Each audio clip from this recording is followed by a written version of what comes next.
प्रिय विद्यार्थियों, सुप्रभात।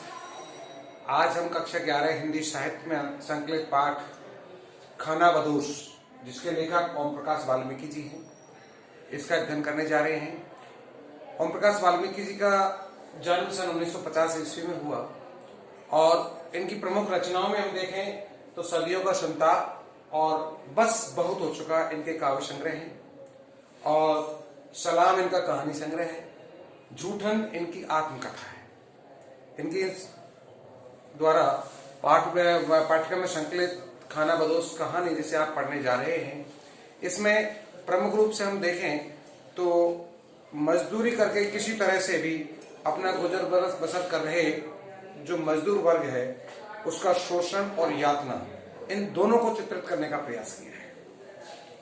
मजदूर वर्ग यदि ईमानदारी से मेहनत मजदूरी करके इज्जत के साथ जीवन जीना चाहता है तो सूबे सिंह जैसे समृद्ध और ताकतवर लोग उन्हें जीने नहीं देते। यानी ईंट भट्टे पर काम करने वाले ये मजदूर वर्ग के अपना किस तरह जीवन जिए, सूबे सिंह जैसे मक्कार या बेईमान या दुष्ट वृत्ति के लोग ऐसे व्यक्ति का जीवन जीना भी दूभर कर देते हैं। इस कहानी में ये बात बताने का प्रयास किया गया है। कहानी इस बात की ओर भी संकेत करती है कि मजदूर वर्ग हमारे समाज की जातिवादी मानसिकता से नहीं उभर पाया है। यानी अभी हमारे देश में हम कह सकते हैं कि जातिवादी की जो मानसिकता है वो आज भी यथावत बनी हुई है। कहानी में वास्तविकता उत्पन्न करने में इसके स्थानीय संवाद बहुत ही सहायक बने हैं। जैसा कि आप कहानी में पढ़ोगे तब आपको पता चलेगा कि स्थानीय संवाद जो भी लिए गए हैं वो इस बात को, कहानी को भी प्रमुखता से आगे बढ़ाने में सफलता प्रदान करने में सहायक होते हैं। ये आप देखेंगे। तो हम शुरू करते हैं इस कहानी का जो है प्रमुख भाग, खाना बदोश। आप सभी भी अपनी पुस्तक में निकाल के देखें। साथ साथ एक बात का बच्चे विशेष ध्यान रखना है आपको, जब कोई भी लेसन आपको पढ़ाया जा रहा है तो उस पढ़ते समय अपनी पुस्तक में देखने से भी आपको उस प्रत्येक चीज कहानी की समझ में अच्छे से आ सकती है। इसलिए हमेशा पुस्तक अपने साथ रखें जब आप कोई भी लेसन पढ़ने जा रहे हो। देखिए, शुरू करते हैं कहानी खाना बदोश। कि सुखिया के हाथ की पथी यानी बनाई गई कच्ची ईंटें पकने के लिए भट्टे पर लगाई जा रही थी। भट्टे के गलियारे में झरोखेदार कच्ची ईंटों की दीवार देखकर सुखिया आत्मिक सुख से भर गया था। देखते ही देखते हजारों ईंटें भट्टे के गलियारे में समा गई थी। ईंटों के बीच में खाली जगह में पत्थर का कोयला, लकड़ी, बुरादा, गन्ने की बाली भर दिए गए थे। तो असगर ठेकेदार ने अपनी निगरानी में हर चीज तरतीब से लगवाई थी। आग लगने से पहले भट्टा मालिक मुख्तार सिंह ने एक एक चीज का मुआयना किया था। 24 घंटे की ड्यूटी पर मजदूरों को लगाया गया था जो मोरियों से भट्टे में कोयला, बुरादा आदि डाल रहे थे। भट्टे का सबसे खतरे वाला काम था मोरी में काम करना। थोड़ी सी असावधानी भी मौत का कारण बन सकती थी। यानी आप देख सकते हो ईंट के भट्टे पर काम करने वाले मजदूर की कितनी समस्या होती है। यदि मोरी पर जो काम कर रहा है, यदि जरा सा भी असावधानी हो गई तो जान खत्म। इतने रिस्क को लेकर के वहां काम करते हैं ये लोग। भट्टे की चिमनी धुआं उगलने लगी, यानी भट्टा शुरू हुआ। ये धुआं मीलों दूर से दिखाई पड़ जाता था। हरे भरे खेतों के बीच गहरे मटमैले रंग का यह भट्टा एक धब्बे जैसे दिखाई पड़ता था। आप देख रहे हैं यहाँ पर जो मुख्तार सिंह जो भट्टे का मालिक है, उसने असगर ठेकेदार को काम दिया और सुखिया जैसा मजदूर वर्ग का लेबर, एक मजदूर प्राणी उस पर काम कर रहे हैं। उसके साथ बहुत सारी लेबर और लगी हुई है। मानव और सुखिया महीने भर पहले इस भट्टे पर आए थे। मानव पत्नी का नाम है और सुखिया उसके पति का नाम है। 1 महीने पहले ही इस भट्टे पर काम करने के लिए आए थे। दिहाड़ी मजदूर बनकर हफ्ते भर का काम देकर असगर ठेकेदार ने सुखिया से कहा था कि सांचा ले लो और ईंट पातने का काम शुरू करो। 1000 ईंट के रेट से अपनी मजदूरी लो। भट्टे पर लगभग 30 मजदूर थे जो वही काम करते थे। भट्टा मालिक मुख्तार सिंह और असगर ठेकेदार सांझ होते ही शहर लौट जाते थे। शहर से दूर दिन भर की गेमा गेमी के बाद वह भट्टा अंधेरे की गोद में समा जाता था। एक कतार में बनी छोटी छोटी झोपड़ियों में टिमटिमाती डिबरियां भी इस अंधेरे में लड़ नहीं पाती थी। यानी जो मजदूर वर्ग रहते थे उनके साइड में वहां पर रहने के लिए जगह बनी हुई थी, झोपड़ियां बना रखी थी।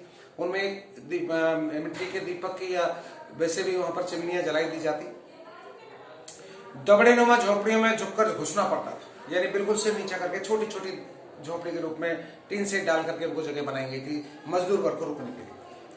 झुके झुके ही बाहर आना होता था। भट्टे का काम खत्म होते ही औरतें चूल्हा चौका संभाल लेती थी। कहने भर के लिए चूल्हा चौका था। ईंटों को जोड़कर बनाए चूल्हे में जलती लकड़ियां थी। चिटपिट जैसे मन में पसरी दुश्चिंता और तकलीफों की प्रतिध्वनियां थी, जहां सब कुछ अनिश्चित था। मानो अभी तक इस भट्टे में जिंदगी से तालमेल नहीं बैठा पाई थी। बस सुखिया की जिद के सामने वह कमजोर पड़ गई थी। सांझ होते ही सारा माहौल भाए भाए करने लगता था। दिन भर के थके हारे मजदूर अपने अपने दबड़ों में घुस जाते थे। सांप बिच्छू का डर लगा रहता था, जैसे समूचा जंगल झोंपड़ी के दरवाजे पर आकर खड़ा हो गया। ऐसे माहौल में मानव का जी घबराने लगता, सुखिया की पत्नी का। लेकिन करे भी तो क्या, न जाने कितनी बार सुखिया से कहा था मानो ने कि अपने देश की सूखी रोटी भी परदेश के पकवानों से अच्छी होती है, वहीं चलो यहाँ रहने से कोई फायदा नहीं। मानो ने खूब समझाया सुखिया, पर नहीं, क्या करें, जीवन जो जीना था। सुखिया के मन में एक बात बैठ गई थी कि नर्क की जिंदगी से निकलना है तो कुछ जोड़ना ही पड़ेगा। मानो की हर बात का एक ही जवाब था उसके पास कि बड़े बूढ़े कहा करें कि आदमी की औकात घर से बाहर कदम रखने पे ही पता चले है। घर में तो चूहा भी सूरमा बना रहा। कांधे पर्यो लंबा लठ धर के चलने वाले चौधरी शहर में सरकारी अफसरों के आगे सीधे खड़े ना हो सके है। बूढ़ी बकरियां की तरह में मियाँ में है और गांव में किसी गरीब को आदमी भी ना समझे है। ये सुखिया के शब्द थे वहां की भाषा में, कि वहां लोग उन जो भी आज बाहर आकर के शहर में आकर के बड़े बड़े अफसरों के सामने सीधे खड़े होकर के बोल भी नहीं सकते थे। जो गांव में से शहर से गांव में जब जाते हैं तो गांव के सब लोगों के लिए वो अपना हक जमाते रहते थे।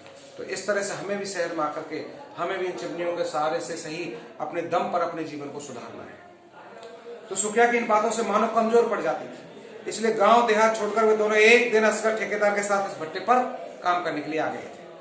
पहले ही महीने में सुखिया ने कुछ रुपए बचा लिए थे। कई बार गिनकर तसल्ली कर ली थी। धोती की गांठ में बांध गारंटी में ठोस लिए थे। रुपए देखकर मानो भी खुश हो गई थी। उसे लगने लगा कि अब अपनी जिंदगी के ढर्रे को बदल लेगा। किस तरह जीवन जीना चाहना है, इस बात को वो अपने जीवन का सुधार कर लेंगे, ऐसा उनके मन में विचार आने लगा। सुखिया और मानव की जिंदगी एक निश्चित ढर्रे पर चलने लगी थी, यानी भट्टे पर लगातार काम कर रहे थे। वो दोनों मिलकर पहले तगारी बनाते, फिर मानव तैयार मिट्टी लाकर देती। इस काम में उनके साथ एक तीसरा मजदूर भी आ गया था, नाम था जसदेव। छोटी उम्र का लड़का था। असगर ठेकेदार ने उसे भी अपने काम पर लगा लिया था। इससे काम में गति आ गई थी। सुखिया भी फुर्ती से सांसे में ईंटें ढालने लगी थी, जिससे उसकी दिहाड़ी बढ़ गई थी। यानी तीनों ने मिलकर जसदेव के आने से और काम बढ़ गया, और ज्यादा ईंट पाथने का काम शुरू कर दिया, तो उससे और उनकी दिहाड़ी बढ़ गई। यानी 1000 से भी ज्यादा ईंटों का जो ठेका था, उस हिसाब से उनको और ईंटों के थापने में पाथने में सपोर्ट मिलने लग गया। उस रोज मालिक मुख्तार सिंह की जगह उसका बेटा सूबे सिंह भट्टे पर आया था। मालिक कुछ दिनों के लिए कहीं बाहर चले गए थे। उनकी गैरहाजिरी में सूबे सिंह का रौब दौब भट्टे का माहौल ही बदल देता था। इन दोनों में असगर ठेकेदार भीगी बिल्ली बन जाता था। दफ्तर के बाहर एक गर्दनी को ड्यूटी लग जाती थी, जो कुर्सी पर उकड़ू बैठकर दिन भर बीड़ी पीता था, आने जाने वालों पर निगरानी रखता था। उसकी इजाजत के बगैर कोई अंदर नहीं जा सकता। एक रोज सूबे सिंह की नजर किसनी पर पड़ गई थी। 3 महीने पहले ही किसनी और महेश भट्टे पर आए थे। 5-6 महीने पहले ही दोनों की शादी हुई थी। सूबे सिंह उसे दफ्तर की सेवा टहल का काम दे दिया था। शुरू में किसी का ध्यान इस ओर नहीं गया था, लेकिन जब रोज ही गारे मिट्टी का काम छोड़कर वह दफ्तर में रहने लगी तो मजदूरों में फुसफुसाहटें शुरू हो गई थी। यानी किसनी जो थी उसको लिए ऑफिस का काम दे दिया, कहा भट्टे पर काम नहीं करोगे, ऑफिस में काम करो। तीसरे दिन सुबह जब मजदूर काम शुरू करने से लिए झोपड़ी के बाहर निकल रहे थे, किसी ने हैंडपंप के नीचे खुले में बैठकर साबुन से रगड़ रगड़ कर नहा रही थी। भट्टे पर साबुन किसी के पास नहीं था। साबुन और उससे उठते झाग पर सबकी नजर पड़ गई थी, लेकिन बोला कोई कुछ भी नहीं था। सभी की आंखों में शंकाओं के गहरे काले बादल घिराए थे। कानाफूसी हल्के हल्के शुरू हो गई थी। यानी वहां पर साबुन का नहाने का तो मौका मिलता ही किसको था। आज किसने को देखा कि हैंडपंप पर चला करके साबुन से स्नान कर रही है, तो सबके सामने दिमाग में गलत व्यूज आने शुरू हो गए कि ऐसा कैसे हो रहा है, किसने के पास साबुन कहां से आया, किसने दिया। सीधा सीधा था कि ऑफिस में काम करती है, सूबे सिंह के संपर्क में आ चुकी है, ऐसा संदेह सबको होने लगा। महेश गुमसुम से अलग अलग रहने लगा था। सांवले रंग की भरे पूरे जिस्म की किसनी का व्यवहार महेश के लिए दुखदायी हो रहा था। वह दिन भर दफ्तर में घुसी रहती थी। उसकी खिलखिलाहटें दफ्तर से बाहर तक सुनाई पड़ने लगी थी। महेश ने उसे समझाने की कोशिश की थी, लेकिन वह जिस राह पर चल पड़ी थी वहां से लौटना मुश्किल। महेश भी बेचारा उसका पति भी परेशान हो गया। भट्टे की जिंदगी भी अजीब थी। गांव बस्ती का माहौल बना रहा था। झोपड़े के बाहर जलते चूल्हे और पकते खाने की महक से भट्टे की नीरस जिंदगी से कुछ देर के लिए ही सही ताजगी का एहसास होता था। ज्यादातर लोग रोटी के साथ गुड़ या फिर लाल मिर्ची की चटनी ही खाते थे। दाल सब्जी तो कभी कभार ही बनती थी। शाम होते हैंडपंप पर भीड़ लग जाती थी। जिस्म पर चिपकी मिट्टी को जितना उतारने की कोशिश करते हुए उतना ही भीतर उतर जाती थी। नस नस में कच्ची मिट्टी की महक बस गई थी। इस महक से अलग भट्टे का कोई अस्तित्व नहीं था। किसनी और सूबे सिंह की कहानी अब काफी आगे बढ़ गई थी। सूबे सिंह के अर्दली ने महेश को शराब की लत डाल दी थी। सूबे सिंह का जो अर्दली था, महेश को शराब पिलाना शुरू कर दिया। शराब पीकर महेश झोपड़ी में पड़ा रहता था और किसनी के पास एक ट्रांजिस्टर भी आ गया था और सुबह शाम भट्टे की खामोशी में ट्रांजिस्टर की आवाज गूंजने लगी थी। ट्रांजिस्टर में इतने जोर से बजाती थी कि भट्टे का वातावरण फिल्मी गानों की आवाज से गमक होता। शांत माहौल में संगीत लहरियों ने खनक पैदा कर दी थी। यानी भट्टे पर काम करने वाले लोगों को भी वो रेडियो की आवाज वहां पर सुनने लगी। कड़ी मेहनत और दिन रात भट्टे पर जलती आग के बाद जब भट्टा खुलता था तो मजदूर से लेकर मालिक तक की बेचैन सांसों की राहत मिलती थी। भट्टे से पक्की ईंटों को बाहर निकालने का काम शुरू हो गया था। लाल लाल पक्की ईंटों का देखकर सुखी और मानव की खुशी का इंतहा नहीं था। बड़े खुश थे सभी, खासकर मानव तो ईंटों को उलट पुलट कर देख रही थी। खुद के हाथ की पत्ती ईंटों का रंग ही बदल गया था। उस दिन ईंटों को देखते देखते मानव के मन में बिजली की तरह एक ख्याल होता था। इस ख्याल के आते ही उसके भीतर एक जैसे एक के साथ एक कई भट्टे जल रहे थे। उसने सुखिया से पूछा था कि एक घर में कितनी ईंटें लग जाती हैं? तो बहुत कई हजार, लोहा सीमेंट लकड़ी रेत अलग से। इसके मन में ख्याल हो रहा था। उसने तत्काल कोई आधार नहीं मिल पा रहा था तो बेचैन हो उठी थी। यानी सुखिया के मन से कहने के बाद मानव के मन में भी आ गया कि मैं भी कभी इन पक्की ईंटों का अपना कोई मकान बना सकूं, चाहे और जो कितना हो। ये एक मन में उथल पुथल भाव होने लगा। उसने खामोश होकर सुखिया से कहा कि चलो काम शुरू करना है। जसदेव बाट देख रहा होगा। सुखिया के पीछे पीछे अनमनी ही चलती थी मानो, लेकिन उसके दिलो दिमाग में ईंटों का लाल रंग कुछ ऐसे छा गया था कि उसी में उलझ कर रह गई थी। जो झींगरों की झिनझिन और बीच बीच में सियारों की आवाज रात के सन्नाटे में शाहपन घोल रही थी। थके हारे मजदूर नींद की गहरी खाइयों में लुढ़क गए थे। मानव के ख्यालों में अभी भी लाल लाल ईंटें घूम रही थी। इन ईंटों से बना हुआ एक छोटा सा घर उसके ध्यान में बस गया था। बस यह ख्याल जिस शिद्दत से पुख्ता हुआ था, नींद उतनी ही दूर चली गई थी। मुख्य काम यह था कि मानव के दिमाग में यह विचार आ गया कि अब मुझे कैसे भी इन लाल लाल ईंटों का अपना एक घर बनाना है। और इस घर बनाने की जिद्दत में ही वो पूरे के पूरी रात भर नींद नहीं आती, सोचती रहती कि मेरा घर कैसे बनेगा। ये आप देख सकते हो। यानी उसके मन में एक ही बात बार बार अपना विचार लेकर के पुष्ट रूप से स्थापित हो गई कि मुझे मेरा इन ईंटों से घर बनाना है। तो दूर किसी बस्ती से हल्के हल्के छनकर आती मुर्गे की बांग रात के आखिरी पैर के एहसास के साथ ही मानव की पलकें नींद से भारी होने लगती। यानी सुबह सुबह फिर रात पर नहीं सोती, उस ख्यालों में जीती रहती। तो फिर सुबह के टाइम उसको आलस आना शुरू हो जाता था। सुबह के जरूरी कामों से निपटकर जब सुखिया ने झोपड़ी में झांका तो वह हैरान रह गया था। इतनी देर तक मानो कभी नहीं सोती। वह परेशान हो गया था। गहरी नींद में सोई मानो माथा उसने छूकर देखा, माथा ठंडा था। उसने राहत की सांस ली। मानो को जगाया कि इतना दिन चढ़ गया, मानो उठने का मन नहीं है। मानो अनमनी सी उठी, कुछ देर यूं ही चुपचाप बैठी रही। मानो का इस तरह बैठना सुखिया को खाने लगा। आज क्या बात है, जी तो ठीक है? सुखिया ने पूछा अपनी पत्नी मानो से। मानो अपने ख्यालों में घूमती मन की बात बाहर आने के लिए छटपटा रही थी। उसने सुखिया की ओर देखते पूछा, क्यों जी, क्या हम इन पक्की ईंटों से घर नहीं बना सके हैं? यानी क्या हम इनका घर नहीं बना सकते? अपने पति से आखिरकार उसने अपने मन की पीड़ा को बोल ही दिया। मानो की बात सुनकर सुखिया आश्चर्य से उसे ताकने लगी। कल की बात वह भूल चुका था। सुखिया के गहरे अवसाद से भरकर कहा कि पक्की ईंटों का घर 2-4 रुपए में ना बनता है। इतने ढेर से नोट लगे हैं घर बनाने में, गांठ में नहीं है पैसा, चले हाथी खरीदने। सुखिया ने बोला, महीने भर में जो हमने इतनी ईंटें बना दी हैं, क्या आपने लिए इन ईंटों ना बना सके? मानो में मासूमियत से कहा कि हमने महीने भर में इतनी ईंटें बनाई है, क्या हमारे लिए कुछ ईंट नहीं बन सकती इसमें से?